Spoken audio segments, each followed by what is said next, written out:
a few times since the official breakup of the RRAP team in terms of our finance.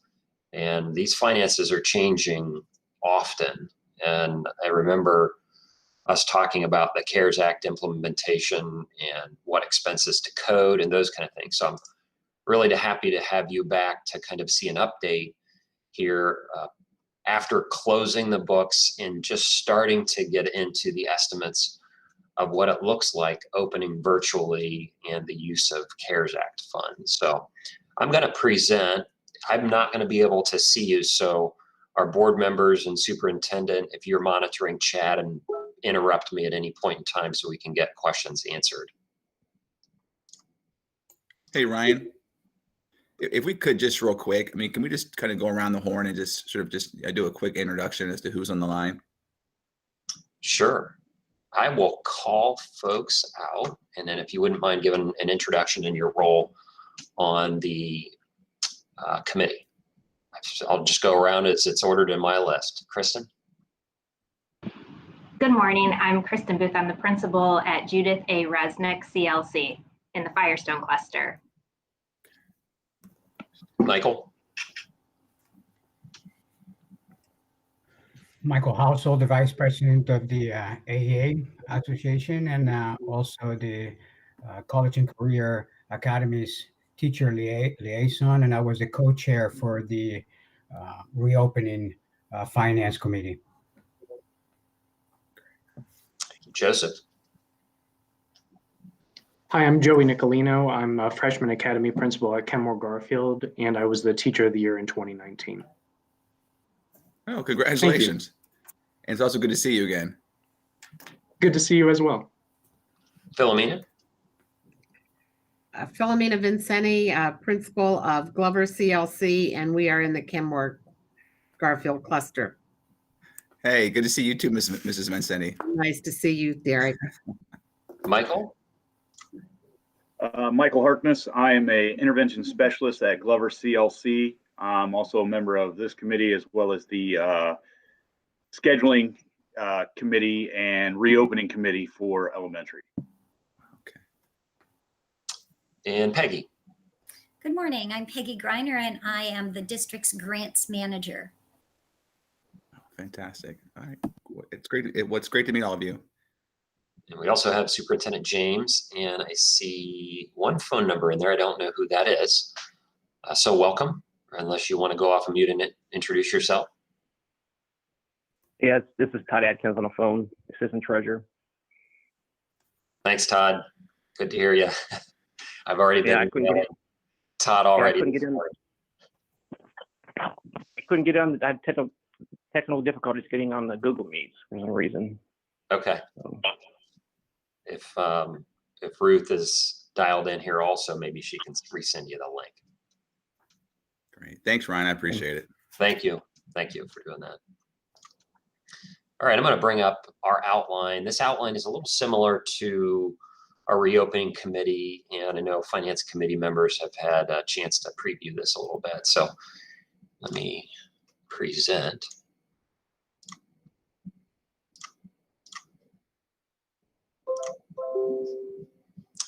Is everybody seeing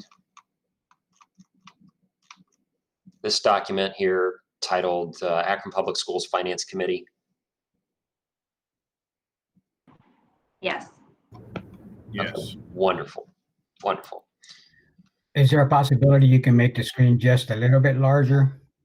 I'm working on that now. You tell me when it fills the screen. How's that? Yep. Pretty good? Yep. Very good. Okay, thank you. All right, so the purpose of today's meeting, and probably monthly, if not more often than that, is to advise and communicate to the community and Board of Education regarding district finances, right? That goes without saying. But we've added a few others in here, and I'm sure these goals will evolve and change, and we will add to. But also to balance the budget for the 2021 school year. This is a reflection of decisions made by the Board of Education to not go on the ballot for November of 2020.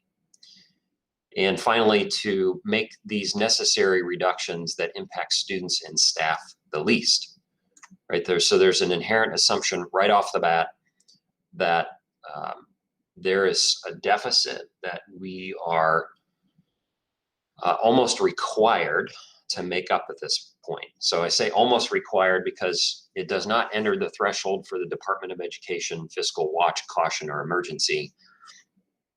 But there is that program that the Department of Education will apply to us if these deficits aren't reduced. And what that looks like is the spreadsheet, or the simplified balance sheet spreadsheet that's in front of you right now. If you follow the column down of 2021, which shows about a $14 million deficit, that's this year. So that started this July 1st through June 30th of 2021.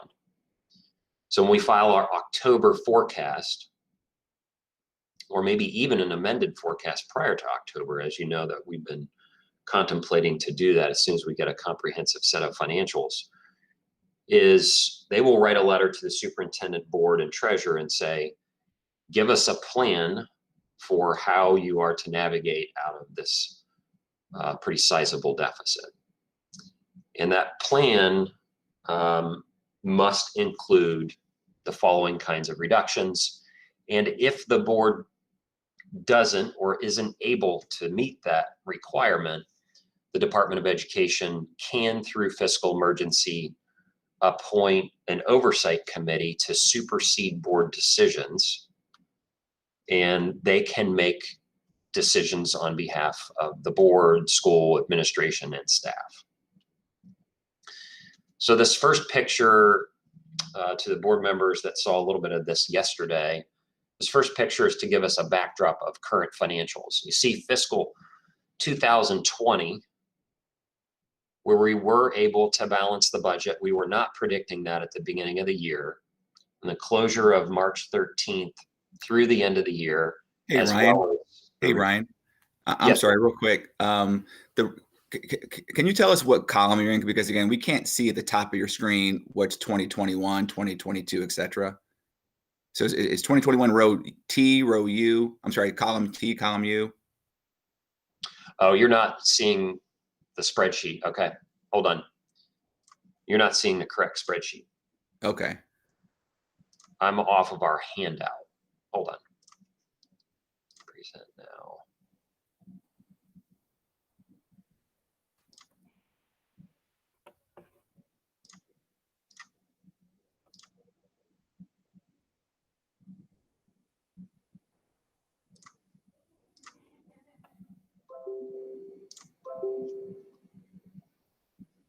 Okay. There we go. There we go. Thanks. Oh, great. Okay.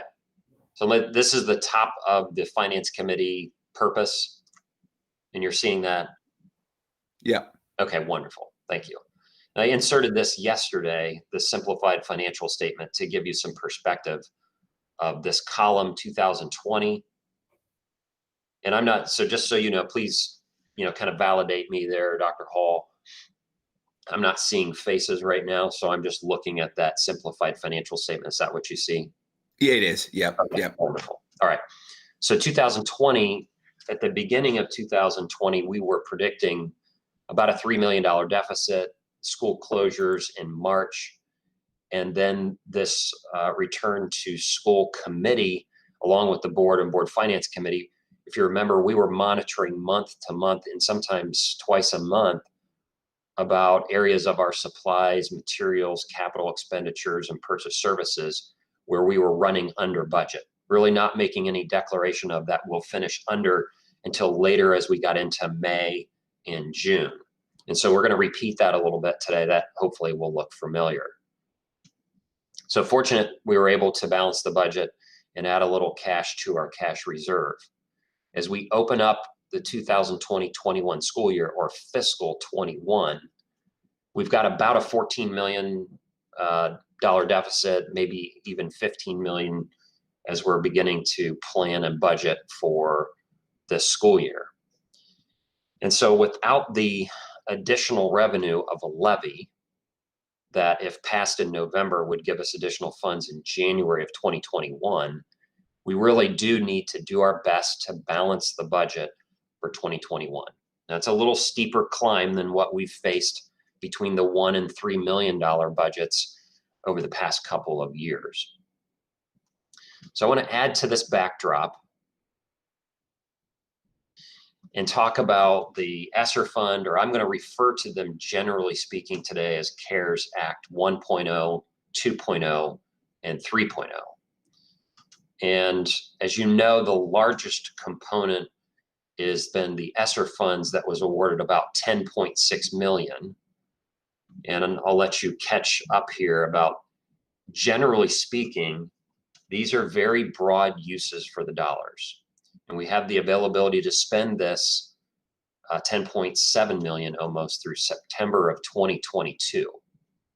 Down at the very bottom though, and I know the Return to School Plan, Finance Committee, and Board has been monitoring this. These numbers of what we've spent and or encumbered were updated with Todd's help this morning.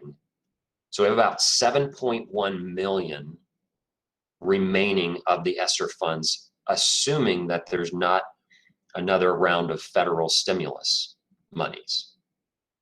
It's a pretty big assumption, but the 10.6 far outweighed the CARES 2.0 and 3.0. And so we'll review those next. But I did want to give this additional backdrop, and finance committees want to participate here a little bit. We set an early goal that we were protecting programming with these dollars that would otherwise be burdened in general fund, and to protect staff and students. So we were not going to use these for new and or additional programs. These were going to be for additional expenses or relieve the burden from general fund.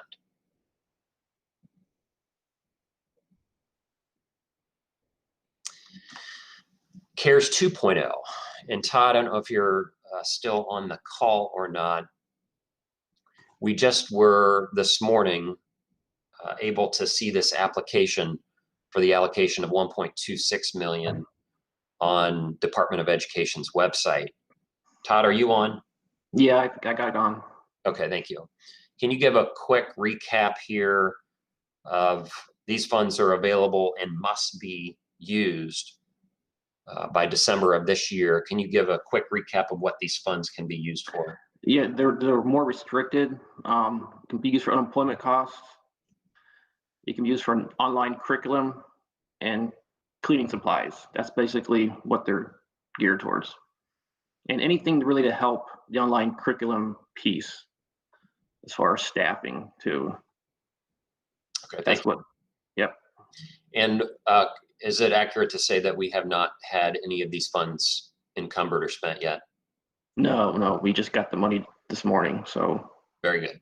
But we can move money from Esser Fund over to this if we wanted to, some of the online curriculum purchases. Yeah, that's a great point I wanted to bring up. So as I've been communicating with the Department of Education, we have, let's call them commingled funds. We have general fund, which, normally speaking, not during a pandemic, are paying for the majority of our staff and services. Now, during this pandemic, we have these special funds that, from varying degrees of restricted nature, now we have 3 different pots of money in addition to general fund, but also that they have to play nice with our federal funds. And so the feedback that we gave to the Department of Education is, please make these funds as least restrictive as possible, because we're now having to go back, as Todd mentioned, take CARES 2.0 and rebate the Esser funds, because the Esser funds stretch longer and they're less restrictive. So it's a bit of an accounting mess, and that's a good transition as we head into the CARES 3.0. Now, hey, real quick. Hey, Ryan, real quick. So just make sure I caught it. So there were 3 uses for the CARES 2.0 money. So one was obviously online educational services. What were the other 2 again? They were unemployment and then cleaning supplies. Great, thank you. Thank you. We move finally into CARES 3.0, which is a $50 million allocation that will be distributed through the Department of Education, and they haven't released any guidance yet. Now, through our professional associations, we've given feedback again that let's say by the middle or late August, these funds are available. That's $50 million for the entire state, so it's not going to go very far. But early signs of the requirements for these dollars are they have to be used for technology, and the technology in the incurring of the expense has to be done after you're allocated the set of funds, which is pretty difficult. It's pretty difficult because if districts were doing their job around the state of Ohio, we would have already purchased all the hotspots and services to maintain an online presence for students in a virtual environment, which we've done. So we've tried to give feedback to the governor's office through our professional organizations about please lessen the amount of restriction here on this set of monies, because we will only be able to use new purchases, right? That's the big requirement from, let's say, September 1 through the end of the year. So an example, just so you know, of how we're really challenging this, an example would be, well, what about the hotspots that you've already purchased? They have a monthly subscription fee. Well, the monthly subscription hasn't been used, so can we apply 3 months or 4 months of that monthly subscription to offset some of this? There also may be a matching requirement. So the district may have to contribute or pledge some portion of general funds or other local grants to be awarded these dollars. So again, we're still waiting on that allocation. Hey, Ryan, just a quick point of clarification. I'm thinking about sort of federal sort of fiscal law here for just a quick second. So to clarify, you're saying that the amounts have to be incurred or the obligation. So for example, I can have funds that are obligated, but the monies haven't come due yet. So I haven't incurred the expense yet, but the obligation exists. So are they saying that for CARES Act 3.0 that the obligation can't start until after the monies have been released, or is it the incurrence of the expense? The incurrence of the expense. So it has to be a new expense. And that's why Todd's point about we're able to go back and rebate to general fund and Esser funds. As you can imagine now, we have 4 different pots of money that we're having to move around. So we'll want to include this in the board finance committee, in the board reports and transfers to be very transparent. That's the last thing that we want to do in the accounting staff, is be moving funds around like this constantly. Right. So in your scenario though, with the hotspots, for example, you're saying that basically that if we have a contract for hotspots and we're paying monthly on that, so if I have a monthly installment that comes due after this money's been allocated, you're saying I can use this money on that. Is that right? Correct. Okay, gotcha. And then my other thought was that realistically, that of that $50 million, how much of it would you expect APS to receive? Or is there a formula in place yet for that? Or what's your best guess? I have no guess at this point. Okay. I really don't. I asked those questions, and guidance, I'm assuming, is going to be out within the next 2 weeks. So I doubt that it's first come, first serve, but they will probably, the way it's been explained to me so far, is they will take every request in the state of Ohio, award, not award, and then weight it based on the allocation that they have. That's all the information I have on it, unfortunately, to this point. Okay. Before we get into how do we work through this potential shortfall, quote unquote, balance the budget, this is again just a current snapshot of what we're looking at facing between a 14 and a 15. The reason I say between 14 and $15 million deficit is everybody knows on the call, every time we reconcile the books, the numbers update. This is from last month. I know this is from the last board presentation. And because I didn't want you to see a different set of numbers yet, I'm using what we presented in the board meeting 2 weeks ago. So this is the deficit that we're spending. And as you can see through the life of a forecast, it compounds pretty quickly. And then in 2022, we're under the board's cash reserve policy. And 2023, we have a negative cash balance. So Dr. Hall and Ms. Autry do a good job of asking and posing the question of, well, let's put that into perspective about what these dollars mean in the volume, right? 1 month's salary is about 12 million. And so that's my biggest litmus test, because that's what 75% of the expenditures of the district. Between 2022 and 2023, we're having to borrow monies to meet cash flow, right? That's not a point, the place that we want to be as a district. Also, by that point, the Department of Education will be playing a more active role in our financial decisions. Something obviously we want to maintain local control. So that's the backdrop before I get into kind of what does it look like? How are we looking as we move forward in terms of one-time budget reductions? And what does that mean for staffing and purchases in a virtual environment? Any questions to this point?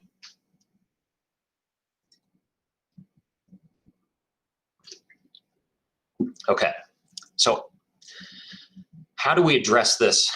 Line up. I have a question. Yeah. Oh yeah, please.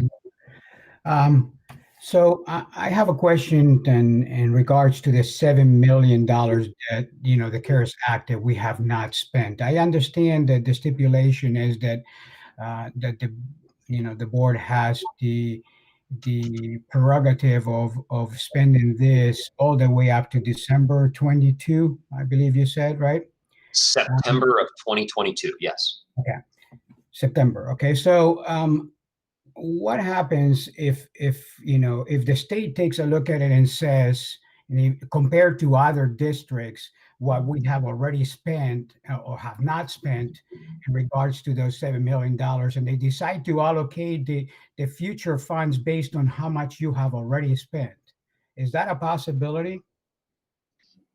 To my knowledge, no. Okay. These funds have been committed to us through the Department of Education, through the grants management page. They exist there for us to draw down completely.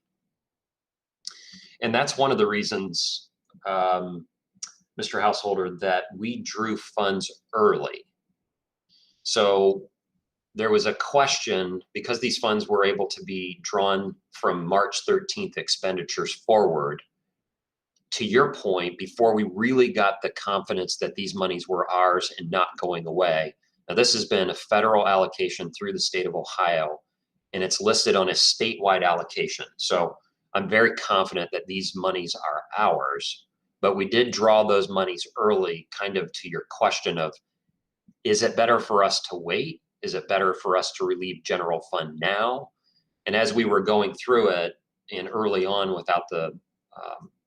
with the lack of guidance, we did just that. We started to draw early, but I'm very confident that the remaining $7 million is allocated to Akron Public Schools. I was more inquiring about the future allocation, not the actual $7 million. I believe the $7 million they probably wouldn't take away, but let's say, you have this much left from your previous allocation of federal monies. That can the state decide we're not going to give you from the next CARES Act or not CARES Act, whatever they Right. decide at this time, whatever the act is, that they can decide, okay, we're not going to allocate because you already have this and you haven't spent it. And I was concerned about the comparison of how other districts have already spent that money or haven't spent that money, if we're in the same boat or in a different boat than they are. Okay, so to my knowledge, I'll try to unpack those questions. To my knowledge, all of the federal stimulus dollars that are being passed through the state of Ohio have been allocated with this CARES 3.0. And I'm like you, I'm not going to reference them as they're a specific federal acts. I'm just going to call them CARES 1, 2, and 3. So all of those funds have been allocated to this point. That being said, the Department of Education has some flexibility on how they allocate those, and they have been largely allocating those based on quintile of district or wealth profile of district. And they've maintained that same line of allocation ever since. And I think I'm fairly close to that conversation. They've never used cash balances on the books as a gauge of whether or not funds are needed, more wealth driven. Okay, that clarifies my Yeah, inquiry. thank you. Was there another question? Okay. So as we look at maybe two different ways to look at budget reductions, and board members and superintendent helped for that clarification as we talked through a little bit of that yesterday. There's maybe active budget reductions. What are areas that we need to go into the budget that we need to physically reduce? So areas in which we can transfer funds, we can physically reduce, and those are listed first on your screen. Hopefully you can see those, and I've listed them as one-time budget reductions. So we have some internal service funds. We have the 024 medical or health insurance fund. We have the 027 workers' compensation fund, and we have the 035 severance fund. So think of those as special liability funds that we manage. They're their own business, so to speak. And those go through a series of peaks and valleys. Medical claims go up, workers' compensation goes up. And thankfully, we have had a very good stretch in these three funds. We're seeking an actuarial certification, meaning we're hiring an outside company to come in and look at expected claims in these areas to determine whether or not we can use one-time transfer of these dollars without impeding the success of these separate businesses. So that would look like, can we achieve $5 million? Those would be board acted, it would be transparent, they would be transferred into the general fund to help this one-time scenario. And part of the question that we've been trying to answer, as I know the state of Ohio and the nation and globe are doing, is this our rainy day? Are these the one-time funds and uses of these funds that we need to enact to protect based on those goals that we have? A couple more there. And the reason I left some question marks is, as you can imagine, those of us who are looking at this budget for this coming school year are looking under every rock. So foregoing a bus purchase. As some of you may or may not know, our fleet was aging 12 to 15 years on average. We had worked very hard over the past 3 to 4 years to reduce that. I don't know what the average age is now, but I know we have been successful. With 6 months being somewhat virtual and less stress being put on our fleet, we've already worked with the business department, transportation, to forego our round of bus purchases to the tune of 1.5 million. We may need to repeat that in fiscal 22. Some of you may or may not know that we have an annual textbook allowance. That annual textbook purchase budget is in the neighborhood of $2 to $3 million every year. And that can look like physical copies and new text adoptions. And most recently, over the last 5 years, those adoptions have been very virtual. Now that budget's around $3 million for this school year. We're going to commit about $1 million of that to support online instruction under this environment. And also we did have some carryover math adoptions from last year And of course, those educators on the phone and the superintendent can give a little bit more detail. But we believe that we can lessen that budget by $2 million. We have some vehicle purchases that Todd and I just looked at this morning. So that would be grounds maintenance. We think that we can forego some of that this year. And as you can imagine, we're looking at a lot of different areas. The second part of this in this table and spreadsheet, this should look familiar to our committee. Obviously less busy because I think you saw the full spreadsheet when we were tracking month-to-month cost. These represent that spreadsheet that we looked at of supplies and materials, purchase service, capital, other, and they're listed here. So these are the more passive budget reductions, meaning if we're in school virtually for up to 6 months. Now that's an assumption that everybody should know. That's not a decision the board superintendent have recommended and made. That is assumption on my part, assuming we will not be back in terms of an in-person or blended environment until January. And Todd did a lot of work here, and it's about 50% just for simplicity's sake. But remember when we were looking at, we were trending about $500,000 or a little bit more month to month. And this is the specifics here. And so let's just take some time to roll down through here. So we've got some additional textbooks, library books. We've got contracted van service, a metro contract, obviously fuel for transportation. As I leave this longer list up, I did want to tell you, though, about how complicated this return to school program is, not just for Akron Public Schools, but for Ohio. And I really want to begin telling this story and make sure it gets into our legislators' hands and governor's hand. Transportation in the business department did an initial review of what it's going to take for the transportation department.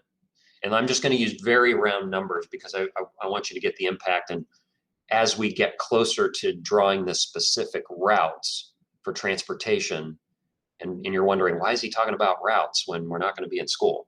So as a federal requirement, we are required to transport non-publics, community school, charter schools, and if there are some special education services, we're required to do those by law. The initial round is that we are going to need to have 77 of our regular 100 drivers supporting those trips, even if we're in virtual 100%. And those costs obviously are borne by us. And as I begin to tell that story to legislators and Department of Ed, it's just a resounding wow. Like, we didn't know. We've had that conversation with board members too.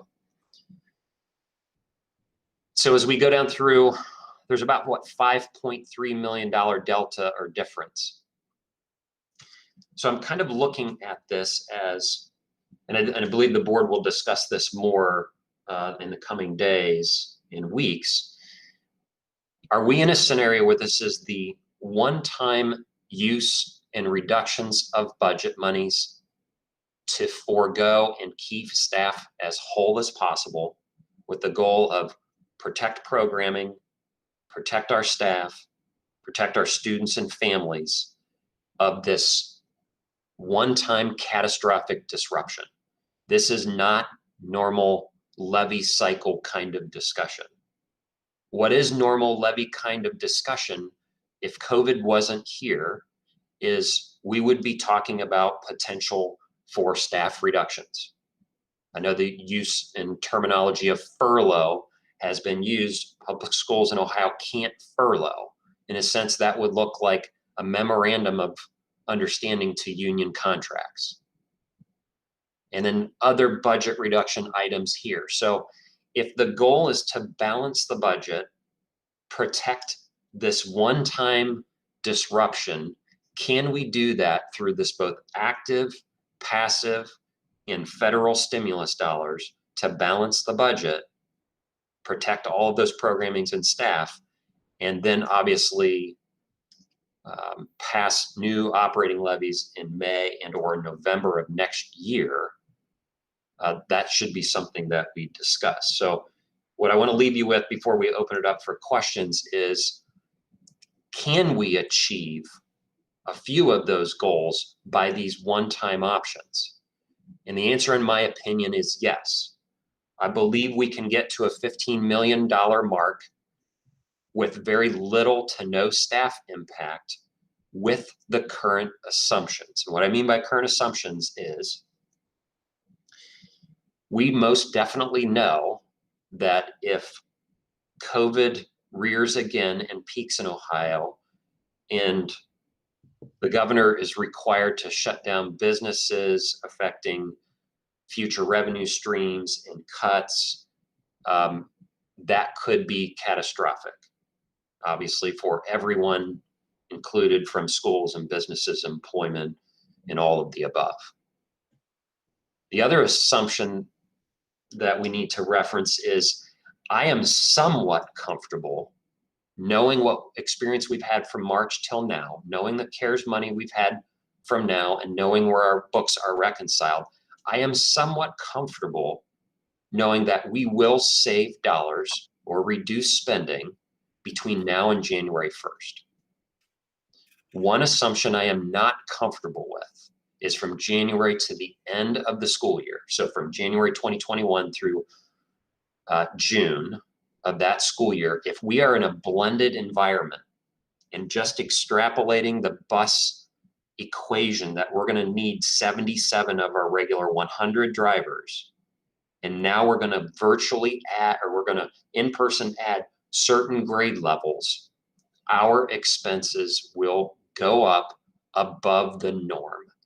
To what level, I don't know. To what level more than 7 million of the remaining CARES Act funds, I don't believe so. And so that's probably the largest assumption that I do not have comfort level, and that'll be refined between now and the end of the year. So with that, I'll turn it back over to our board members and committee members for questions. Well, Ryan, I'd like to defer to our committee members first. I know that we've, that we see this a little more often perhaps than they do. So I'd like to defer and kind of cede my time to them if they've got questions or comments or concerns.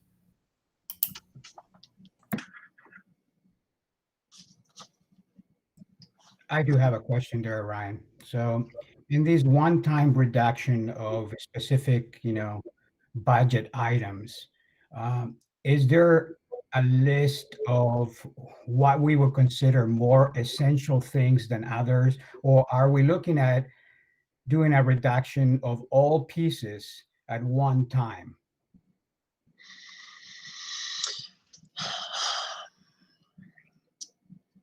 So I would say, I don't know that there's a normal time, but this district has had practice in across the board 5% budget reduction items. So you look at every line item in the budget below staff and you reduce them by 5%.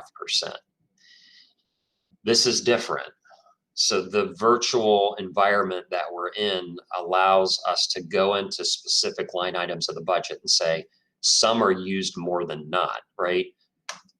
So the example, Michael, I can give is the textbook line item. About annually, we spend about $3 million. We were able to maybe harvest 2 million of that, but we need the other million now to support online learning.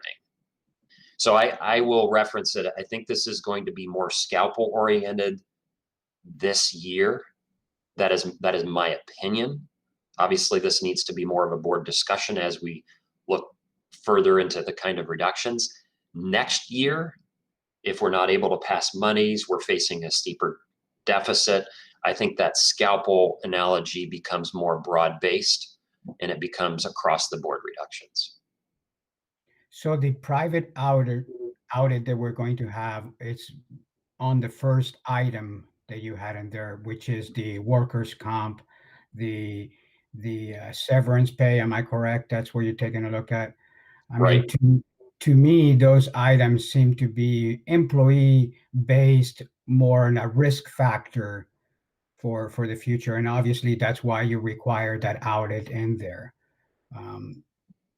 So when you do that type of reduction, you would have to basically take a look and see what's available on those funds for real, because we don't really know at this point. So is it cost effective to do this audit, or is it more cost effective to look at the items that are not those that need to be audited?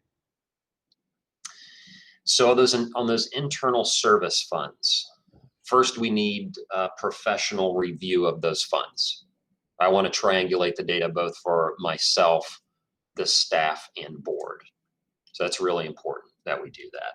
The last thing that we want to do is put those employee-related service funds in jeopardy, because that is dependent on how we go for annual review and contract. And if they say you're not sufficiently funded, then we're going to increase your rates, which could affect our employees.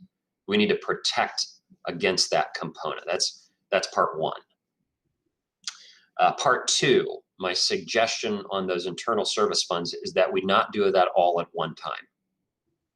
We do it as needed, so that we can do exactly what you're saying, Michael, is continue to look under every rock and every scalpeled item within the budget that we are not using related to a virtual reopening. So we can do that over time. We can even do that at the end of the school year, right? So we have a longer runway to do those things. I believe those funds will be necessary before the end of the year. I do. And then that's the third part. And the unfortunate alternative is, if we can't reach that $14 to $15 million, can we survive without staff reductions before the end of the school year? Obviously, there's zero time that's good to do those kind of things. Obviously, we want to have a plan in place from the start of the school through the end of the school. That becomes very disruptive, as all of you know, that if we have to do reductions during the middle of a school year. It's terrible regardless, but it's more disruptive to staff, families, students as it progresses through the school year. So correct me if I am wrong. And I know you mentioned this before. This is all under the assumption that there will be no additional federal money being allocated to APS. Am I correct? That's correct. Okay. I guess for me, Ryan, I want to say thank you for always putting this together and being open and upfront with us. And I hate to talk in hypotheticals, but this is not normal when we look at the course of the way this year is going to lay out. And my concern is I know we talked before when we looked at reopening, the explosion of costs that we're going to have to reopen these buildings. What contingencies can we really put in place to be prepared for that? If that does happen, if in 9 weeks they say, hey, everybody's got to go back, right? What do we prep for then? I guess would be, I don't know how to phrase it, but I guess that's just what's circling through my mind as we continue to talk about these finances. What do we do in that situation? Michael, I personally struggle with that at all times. And I use that bus analogy as something that we can extrapolate over the whole district. So if we know we're employing 77 of our regular bus drivers to do community charter, choice, other required items, is it realistic for this board to go out and buy additional buses and hire additional bus drivers from January on? Or is it reasonable for this board to say, based on our current infrastructure, based on CDC guidelines, this is what we can effectively and safely educate, which I believe has been the discussion all along, which is the way it should be done. But under our financial situation and everyone else's, regardless of whether we're sitting at the end of our levy cycle or not, is it reasonable for a district to go add 20 or 30% on all of our operations and staff costs? And I think that answer is no. Obviously, we will do whatever we need to do to keep students, staff safe. But I think the infrastructure has to be the ultimate ceiling of what we can. We were talking about our reopening before the decision was made virtually. It was going to be K-2, K-3 tops. And that's all that the infrastructure with regarding the safety guidelines that we could educate. So to your point, Michael, it is going to be more expensive. To what level, I don't know, but our infrastructure is going to dictate what we can do.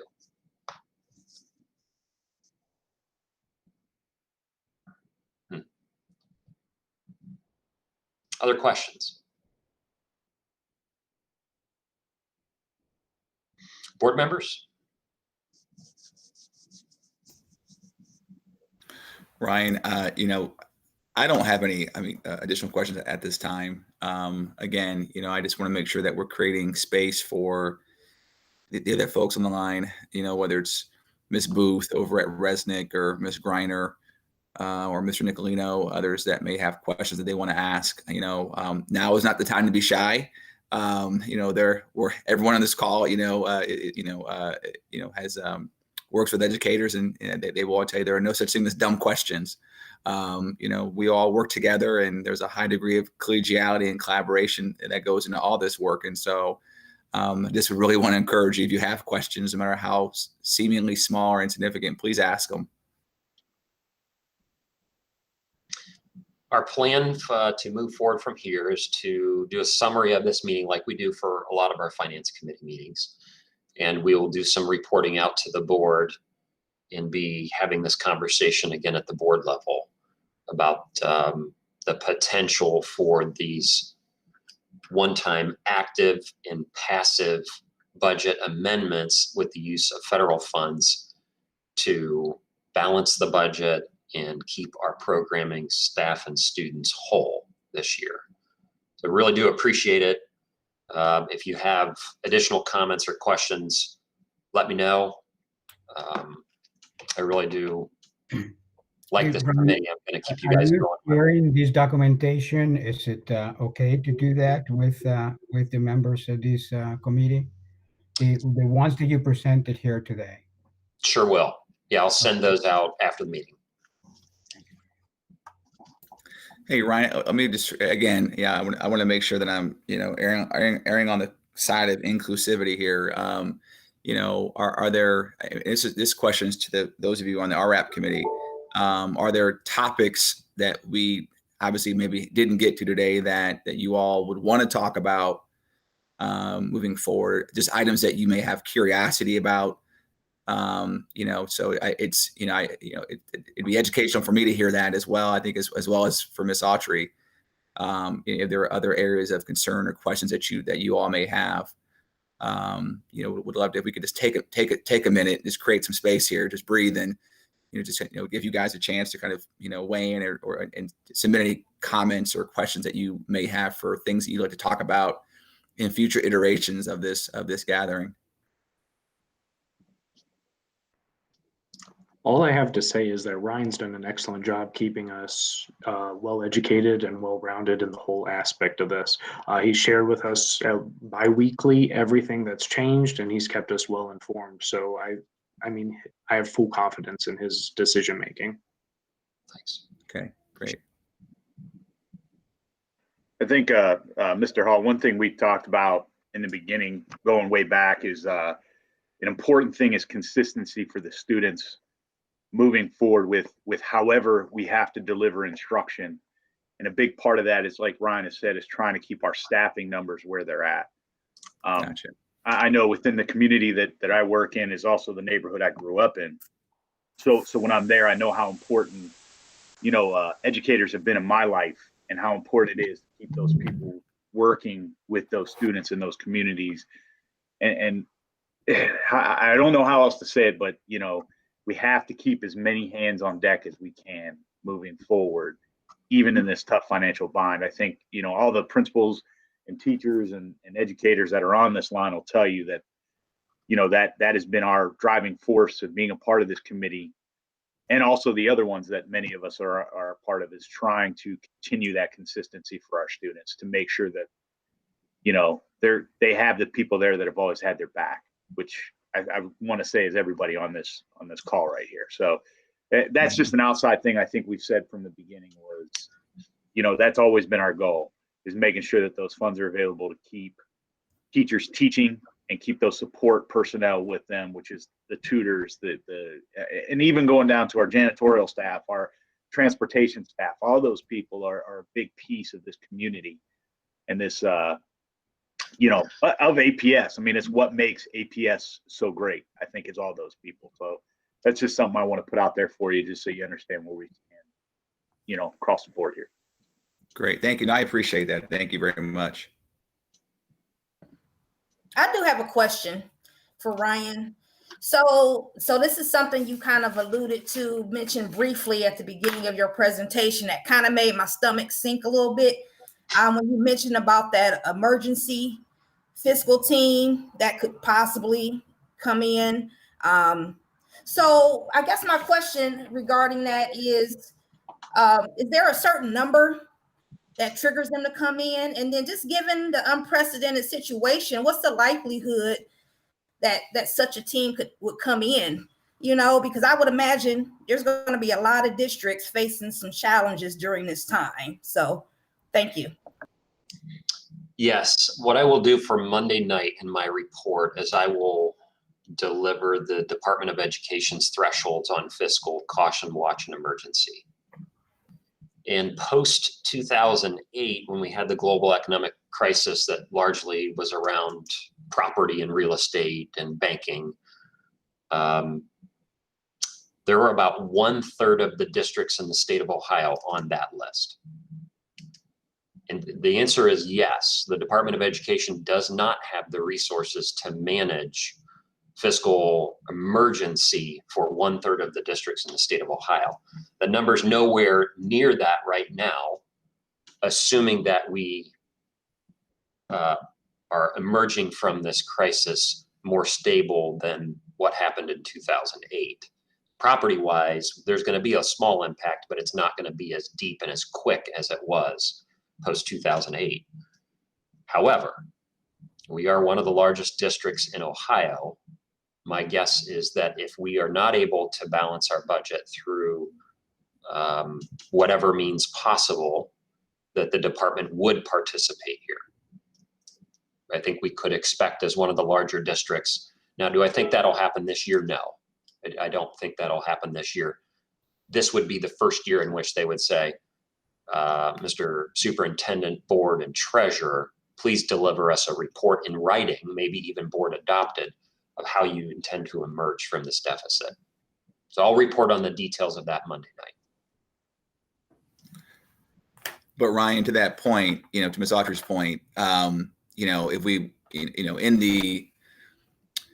if we were to happen to not pass a levy in May or November of next year, then this becomes a different conversation. Is sort of, I think, where Ms. Autry is going with it. Can you kind of comment on that? If the decision is to proceed as I've outlined, and I know that's more of a discussion, it's not yet a recommendation of mine or the superintendent's, but if it's more of a discussion and this is how it emerges of one-time use of funds, active and passive, with the following assumptions, and we're not able to pass new monies, this is a much different discussion next year. This is, to Mr. Householder's point, across the board reductions, and in all likelihood to the larger portions of where we spend our money, and that's staffing. Okay.